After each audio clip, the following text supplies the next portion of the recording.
Subscribe करें हमारे YouTube channel साधना gold को और पाएं वीडियोस सबसे पहले। बेल आइकन दबाना ना भूलें। परमात्मा जब किसी के जीवन में आते हैं पहले नाम के रूप में आते हैं, उसके बाद जब साधक नाम का सम्मान करता है, नाम को अपने जीवन में धारण करता है, नाम को अपनी वाणी का एवं मन का विषय बना लेता है, तो धीरे धीरे नाम रूप में कन्वर्ट हो जाता है। लेकिन ऐसे नहीं जैसे दूध दही बन जाता है। दूध जब दही बनता है तो फिर वो दूध नहीं रहता। लेकिन यह ऐसे कन्वर्ट नहीं, यहां नाम की स्वतंत्र अलग से सत्ता रहते हुए भी नाम एक और रूप प्रकट कर लेता है। जैसे बीज से बीज पैदा हो जाता है, एक बीज से अनेकों बीज पैदा हो जाते हैं। तो नाम यहां तो दूध अपनी सत्ता को खो करके दही बन जाता है, बीज अपनी सत्ता को खो करके अनेक बीज बन जाता है। लेकिन यहां पर नाम अपनी सत्ता को खोता नहीं बल्कि रसीला और रसीला बनता चला जाता है। नाम जैसे आप लड्डू लड्डू कहो, मुंह मीठा नहीं हो सकता, क्योंकि लड्डू के नाम में वो तत्व नहीं है जो लड्डू में है। यहां नाम अलग है, लड्डू अलग है, लेकिन नाम में रूप भी है। प्रभु के नाम में प्रभु का रूप भी है, प्रभु की लीला भी है और प्रभु का धाम भी है। लड्डू लड्डू कहने से मुंह मीठा नहीं होता, क्योंकि लड्डू के नाम में मिठास नहीं है, लेकिन राम नाम में मिठास है। राम नाम लडुआ, गोपाल नाम घी, हरि का नाम मिश्री, तू घोल घोल पी।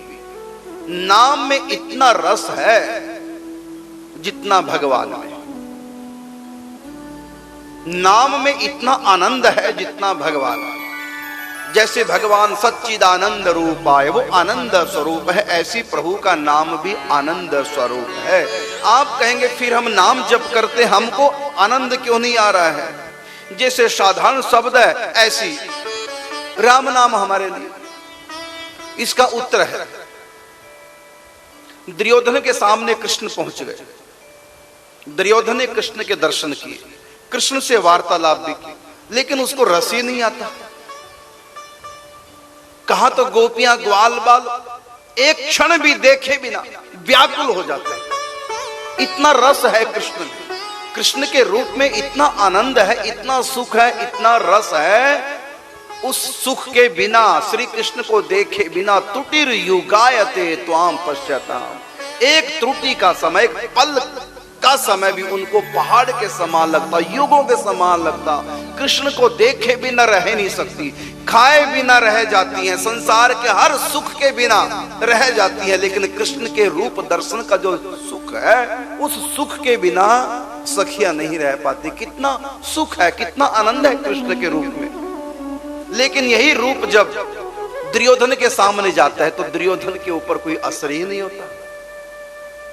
जैसे श्री कृष्ण आनंद स्वरूप है, लेकिन वो गोपियों के लिए है, ग्वालों के लिए है, भक्तों के लिए है, लेकिन दुर्योधन जैसे पापियों के लिए वो आनंद स्वरूप नहीं है। इसी प्रकार नाम भी आनंद स्वरूप है। प्रहलाद से पूछिए, मीरा से पूछिए, विष पीना स्वीकार कर लिया, लेकिन प्रभु के नाम को नहीं छोड़ा। कितना आनंद है इस नाम में।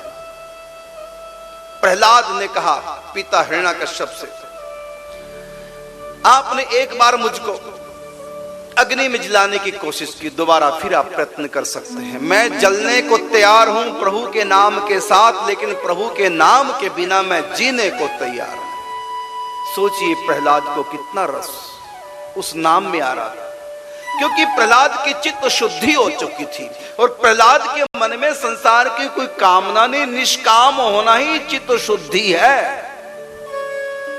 भगवान की सिवा कोई कामना ना हो, इतर कोई कामना ना हो, बस यही निष्कामता ही चित्त की शुद्धि है।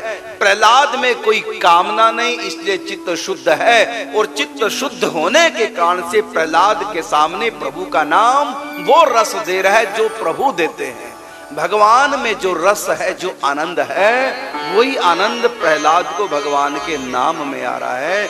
आप भागवत जी पढ़ के देखिए, कहीं भी प्रहलाद ने नहीं कहा कि प्रभु आकर दर्शन दे जाओ।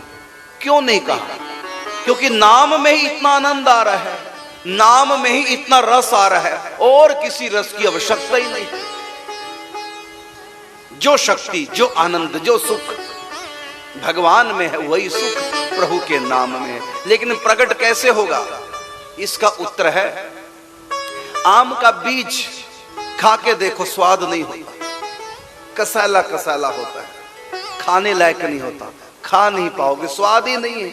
लेकिन उसी बीज को, जिस आम के बीज में कोई स्वाद नहीं, उसी बेस्वाद बीज को धरती में बो दो, खाद पानी की व्यवस्था कर दो, धीरे धीरे अंकुरित होगा, पल्लवित होगा, फिर पुष्पित होगा, और अंत में 1, 2, 3 साल के बाद फलित हो जाएगा। और फिर उस फल को खा के देखना कितना रस है। ये रस उस गुठली में भी था। ये रस आम का जो मिला कई सालों के बाद, ये आम का रस आया कहां से, स्वाद आया कहां से? उसी गुठली से आया। लेकिन हम गुठली का स्वाद नहीं ले पाए। इसी प्रकार प्रभु का नाम आम के समान है, रसीला है, रस स्वरूप है, लेकिन नाम पहले गुठली जैसा लगता है, स्वाद नहीं लगता। इसी नाम को जप करते करते सत्संग का जल दो, भावना का इसमें खाद डालो, धीरे धीरे अंकुरित होगा ये नाम, और फिर अंत में फलित। मीरा ने कहा ना कि असोन जल सींच सींच प्रेम बेल बोई, अब तो बेल फैल गई आनंद फल होई। तब यही नाम हमको रस देगा, स्वाद देगा, यही नाम वो सुख देगा जो सुख भगवान देते।